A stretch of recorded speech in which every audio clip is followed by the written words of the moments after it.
Aabot sa 100 milyong pisong halaga ng high-grade shabu ang nasamsam sa dalawang distributor umano ng droga sa Maynila. Napatay naman sa buy-bust operation sa Navotas ang dalawang hinihinalang drug pusher. Makibalita tayo kay Jay Sabale. Sa iskinitang ito, napatay ng manlaban umanos sa mga pulis ang dalawang tulak daw ng droga sa Navotas Fishport kanina madaling araw. Naganap ito sa buy-bust operation. Isang pulis ang nagpanggap na buyer ng shabu sa mga sospek. Nang magkakaabutan na, nakahalata raw ang isa sa mga sospek na si Emmanuel Villa, kaya kumuha ito ng baril. Dito na nagkaputukan.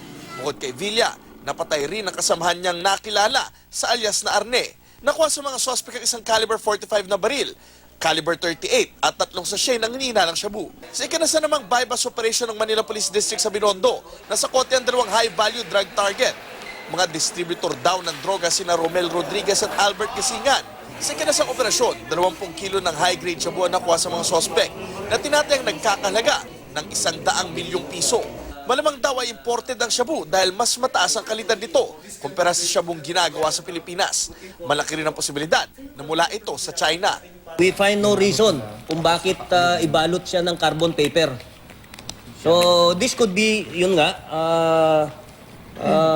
coming from outside to avoid yung detection sa X-ray or could be for export.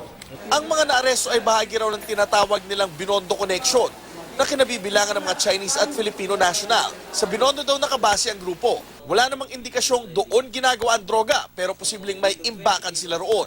Aminado naman si NCRPO Director Oscar Albayalde na marami-rami pa ang distributor ng shabu at hindi pa nila nahuhuli pero malaki na rin naman daw ang nabawas. Indikasyon daw nito ang pagtaas ng presyo ng shabu. Sa checkpoint naman sa Davao City, nahulihan ng hinihinalang shabu si Sheriff Umpar na empleyado umano ng DENR.